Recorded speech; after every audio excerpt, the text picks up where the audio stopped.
আচ্ছা, বলবো দাদা আপনার নাম এবং আপনার একটু পরিচয়টা দিন। আমার নাম পার্থ গুহ। আমি দমদম ক্যান্ট টু নাগারবাজার অটো ইউনিয়নের সেক্রেটারি। বলবো যে আজকে তো আপনাদের এখানে একটা কোনো প্রবলেম হয়েছে অটো নিয়ে, যদি বলেন কি প্রবলেম হয়েছে। আমরা সকালবেলা গাড়ি নিয়ে এসে দেখি কিছু বাইরের গাড়ি আমাদের রুটে ভাড়া খাচ্ছে। সেই ব্যাপার নিয়ে আমরা থানার দ্বারস্থ হই। ভাড়া কাটছে মানে তারা বাইরের গাড়ি বলতে অন্য রুটের গাড়ি? অন্য রুটের কোন রুটের গাড়ি যাবো না, নতুন গাড়ি দেখেছি আমরা, সেই গাড়িগুলো আমাদের রুটে চলছে। তা আমরা আমাদের যারা সিনিয়র লোক মানে আছি কমিটির মধ্যে, আমরা থানার দ্বারস্থ হই। থানার বড়বাবুর সাথে আমাদের একটা, মানে আপনি কি আগে তাদের বলেছেন যে অন্য রুটের গাড়ি এই রুটে চলবে না? আমরা তো জানতামই না যে এরকম কোনো গাড়ি বেরাবে বা আমাদের রুটে চালানোর পরিকল্পনা আছে। আমরা আজকে সকালে এসে সেটা দেখতে পাই বা জানতে পারি। মানে হঠাৎ করেই এটা হলো নাকি আগে কোনো পরিকল্পনা ছিল? না, আমরা মানে গাড়ি চলবে এরকম নতুন গাড়ি আসবে সেরকম আমরা জানতাম না, আজকেই আমরা দেখতে পাই। মানে তাদের পারমিট আছে কি? বলতে পারবো না, আমি তাদের কাগজপত্র দেখিনি, আমি বলতে পারবো। তো তাদের যখন আপনি বললেন এই রুটে গাড়ি চলবে না, তো তাদের প্রতিক্রিয়া কি? আমি আর কিছুই বলিনি, আমরা থানার দ্বারস্থ, প্রশাসনিক ভাবে আমরা থানায় চলে গেলেন যে এই গাড়িগুলো কেন? তাদের সাথে আমরা কোনো টাসালে যাইনি। আমরা ডাইরেক্ট আমরা প্রশাসনের উপর আস্থা আছে, সেই হিসাবে আমরা প্রশাসনের কাছে গেছি। তো পুলিশ প্রশাসন কি বলছে? পুলিশ বড়বাবুর সাথে কথা হয়েছে, বড়বাবু ডিক্লিয়ার করে দিয়েছে তোমরা এখানে গাড়ি চালাতে পারবে না। এখন তাদের পরিস্থিতি? তাদের সাথে আমার কোনো যোগাযোগই নেই তারপর থেকে। দাদা আপনার নামটা কি? আমার নাম হচ্ছে পিনাকি বুদ্ধা। বলবো যে আপনি তো একজন ড্রাইভার, তো আজকে যখন সকালবেলা আসলে এসে যখন দেখলেন যে কয়েকটা গাড়ি আপনাদের রুটে নতুন ভাবে এসছে বা নতুন গাড়ি এসছে, পুলিশের কাছেও গেলেন, তো সেখান থেকে আপনার প্রতিক্রিয়া কি? প্রতিক্রিয়া বলতে ওরা হঠাৎ কয়েকটা নতুন ছেলে নতুন গাড়ি ওরা বের করে নিয়ে সকালবেলা চালাচ্ছে। তা আমরা আমাদের রুট সেক্রেটারিকে আমরা ইনফর্ম করেছি, দোস্তমতো আমরা আমাদের চেয়ারম্যানকেও ইনফর্ম করেছি। আমরা পড়ার পর আমার থানার দ্বারস্থ হয়েছি। থানা থেকে প্রশাসনিক লোক এসে দেখে নিয়ে আমাদের থানায় ডেকেছিলেন। ডাকার পর ওদের এখন গাড়িটা চালাতে বারণ করেছে। আর দ্বিতীয় কথা হচ্ছে যারা গাড়ি বের করেছে তারা কয়েকদিন মুষ্টিমুখ করে ক্যান্টনমেন্টে গাড়ি চালিয়েছে, তারা কোথা থেকে গাড়িগুলো তারা বের করে। আজকে আমরা দীর্ঘদিন ক্যান্টনমেন্টে আজকে কেউ 30 বছর কেউ 40 বছর আমরা গাড়ি চালাচ্ছি, তারা আজকে বেকার হয়ে বসে আছে। যারা 2-1 দিন হলো ক্যান্টনমেন্টে গাড়ি চালিয়ে তারা গাড়ি বের করছে, তাহলে আজকে দীর্ঘদিনের পুরনো ড্রাইভারগুলো তারা কোথায় যাবে? তারা তো 99 সাল থেকে এই রুটে অটো চালাচ্ছি। আজকে দেখছি কিছু নতুন ছেলে হয়তো 2-4 দিন গাড়ি চালিয়েছিল, তারা হঠাৎ করে নতুন গাড়ি নিয়ে এসছে। তা বলছি তো আমরা এতদিন এই রুটের সঙ্গে যুক্ত থেকে তা আমাদের অন্যায়টা কোথায়? আমরাও তো আশা করি যে আমাদের তো একটা নতুন গাড়ি হোক। আজকে ওরা চালালে আমরা কোথায় যাবো? আমি দিয়েছি মানুষ। বলবো যে দাদা প্রথমে আপনার নামটা বলবেন, আর বলবো যে আপনার দাবিটা কি, আপনাদের দাবিটা কি? আমার নামটা হচ্ছে আশিস ঘোষ। আমি দমদম ক্যান্টনমেন্ট থেকে নাগেরবাজার বাস স্ট্যান্ডের গাড়ি চালাই, অটো চালাই। আমাদের দাবিটা হচ্ছে আমরা 46টা গাড়ি আমাদের অন্তর্ভুক্ত আছে cantonment to Nagerbazar bus stand, cantonment station to Nagerbazar bus stand. হঠাৎ করে আজকে 19টা গাড়ি চলে আসে। 19টা গাড়ি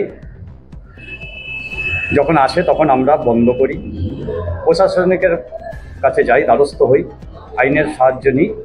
থানার বড়বাবু আমাদেরকে বলল, এদেরকেও ডেকেছিল, যারা 19টা গাড়ির মধ্যে তাদেরকেও ডেকেছিল, তাদেরকে বলল তোমাদের স্ট্যান্ডটা কোথায়? পারমিটে লেখা আছে Nagerbazar to cantonment via centre jail মোড়। আমাদের পারমিটে লেখা আছে cantonment station to Nagerbazar bus stand via Jessore road. এই আমরা 46টা গাড়ি চালাই। এমনি আমাদের এখানে গাড়ি রাখার জায়গা নেই।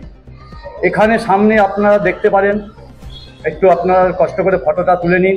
বাস স্ট্যান্ড সামনে, রিক্সা স্ট্যান্ড, ভ্যান, টোটো, সে টোটো সব জায়গায় চলছে, এখানেও চলছে। গোলাবাজারের পরিস্থিতি খুব খারাপ। আপনারা নিশ্চয়ই সবাইকে একটু লোকেশনটা দেখে নিন ক্যামেরায়, আপনারা বুঝতে পারবেন যে কি অবস্থা আমরা আছি। তার মধ্যে আমরা সবাই মিলে, মালিক হোক ড্রাইভার হোক, সবাই আমরা গাড়ি চালাচ্ছি। হঠাৎ করে দেখি আজকে 19টা গাড়ি চলে এসছে। আমরা প্রশাসনের দ্বারস্থ হয়ে সব কিছু কাজ করে, প্রশাসন আমাদের বহুত হেল্প করেছে, প্লাস আমাদের চেয়ারম্যান সাহেব আমাদের বহুত হেল্প করেছে। যে চেয়ারম্যান সাহেব বলেছে, আবার প্রশাসন বলেছে এসডিও কালকে আসবে, এসডিও এসে কিন্তু নতুন গাড়িকে বলেছে তোমরা স্ট্যান্ডের থেকে প্যাসেঞ্জার তুলবে না, স্ট্যান্ডে দাঁড়াবে না, তোমরা দরকার হলে আত্মীয় থেকে লিখিয়ে নিয়ে আসো।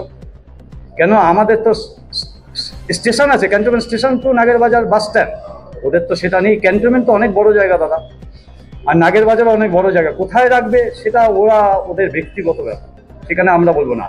এরা যদি বার করে, আজকে 19টা ছেলে 2 বছর 4 বছর বয়স হয়েছে, আজকে যারা 40টা বছর ধরে গাড়ি চালাচ্ছে ক্যান্টনমেন্টের রুটে, আমার তো 32 বছর, আমার আগে এসে দেখছি সেই ড্রাইভাররা এখনো সেই ড্রাইভারি করে খাচ্ছে দুটো। সেই গাড়িগুলো বেরোলে তাদেরও ভাব জুটবে না। তাহলে ওই ছেলেগুলো যদি চান্স পায়, তাহলে এই ছেলেগুলো চান্স পাবে না কেন? এই হচ্ছে আমার দাবি। এইবার একেই তো রুটের পুরনো ড্রাইভাররা কোনো চান্স পাচ্ছে না, ঠিক আছে, তাদের উপর 19টা গাড়ি পড়ে গেলে তাদের সংসার চালানো মুশকিল, আমাদেরও মালিকদের সংসার চালানো মুশকিল। 200 টাকা বা 300 টাকা নিয়ে আমাদের বাড়ি যেতে হবে, আমাদের ঘরেও মা বোন আছে, আমরা কি করে খাবো? তা আগে কিছু রুটের ড্রাইভার ছিল, তারা বিক্রি করেছে গাড়ি, কেউ না কেউ কিনেছে আমাদের রুটেরই, সে এখন একটা মালিক হয়েছে, সে আবার হাতে পায়ে ধরে ড্রাইভার হয়েছে, আমরা তাকে চান্সও দিয়েছি, ঠিক আছে চলো গাড়ি বেচেছো অসময়, তোমার ক্ষমতা নেই কোনো কিছু করার, তুমি গাড়ি চালাও। ড্রাইভার হিসেবে গাড়ি চালিয়েছে, সেই ড্রাইভার আজকে আবার গাড়ি নিয়ে চলে এসছে, একই বাড়িতে 3টে গাড়ি। হ্যাঁ, এটা কি? আগে অটো আছে তার উপরে অটো, আর যাদের অটো নেই তাদের কি থাকবে না? 40টা বছর তারা কি করেছে, তারা কি ক্ষতি করেছে? আমাদের তো তারা সেই পুরনো ড্রাইভাররা ক্ষতি করেনি, তাহলে 2-4 বছর এসে সেই ড্রাইভারগুলো আমাদের ক্ষতি করে দিয়ে চলে যাবে, এটা তো আমরা মানবো না।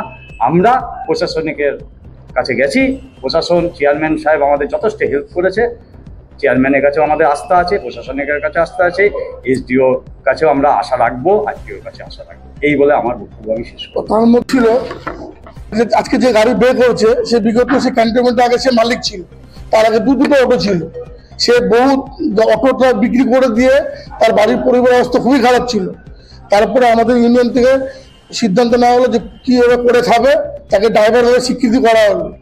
সেই ছেলেটা গাড়ি বেচে দিয়ে ড্রাইভার হলো, তারপরে সেই ছেলেটাই আবার আজকে আবার একটা নতুন একটা গাড়ি নিয়ে সে আবার ড্রাইভার মালিক হতে চলছে।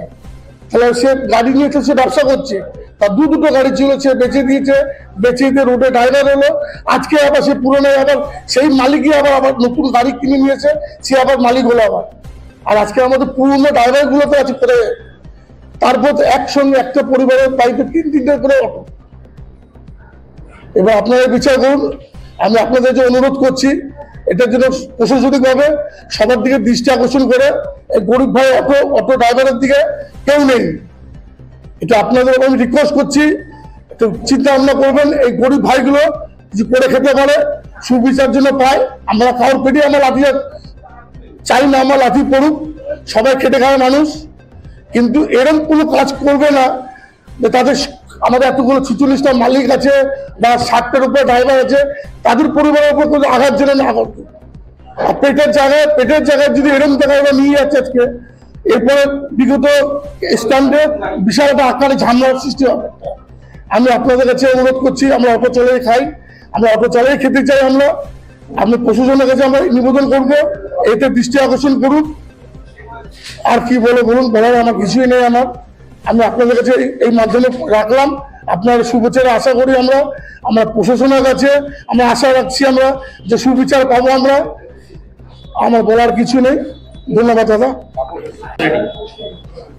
এই পারমিটটা হচ্ছে আমাদের Dumdum cantonment station to Nagerbazar bus stand via Jessore road.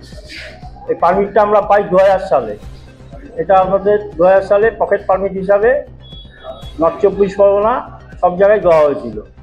আমাদের রুট 89-এর, তখন আমাদের পারমিট ছিল নর্থ সাউথ, সেই সব ক্যান্সেল করে এই পারমিটগুলো দেওয়া হয়। আচ্ছা, এখন যারা গাড়ি বার করেছে তাদের পারমিট হচ্ছে এটা। এই পারমিটটার কোনো স্ট্যান্ড উল্লেখ করেনি, cantonment to Nagerbazar via centre jail. Cantonment তো একটুখানি এরিয়া না, অনেক বড় এরিয়া। এখন ক্যান্টনমেন্টে কোথায় দাঁড়াবে, কি দাঁড়াবে সেইভাবে লেখেনি। আপনারা কি চাইছেন, আপনাদের দাবিটা? আমাদের দাবি হচ্ছে আমরা যে কটা মালিক গাড়ি চালাই, যে 46টা গাড়ি আমাদের রুটে চলে, আমরা এই 46টা গাড়ি নিয়েই থাকতে চাই। আর নতুন করে যদি গাড়ি ঢোকে তাহলে মনে করবো যাতে, আমি আমার মন থেকে বলছি, যাতে সিনিয়র ছেলেরাও চান্স পায়, এটা একটু দেখা উচিত প্রশাসনের।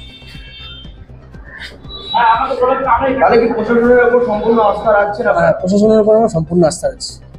না, আমাদের যত বিপদ আপদ যা আসে আমাদের চেয়ারম্যান হরিন্দর সিং আমাদের যথেষ্ট সাহায্য করেন, যথেষ্ট হেল্প করেন।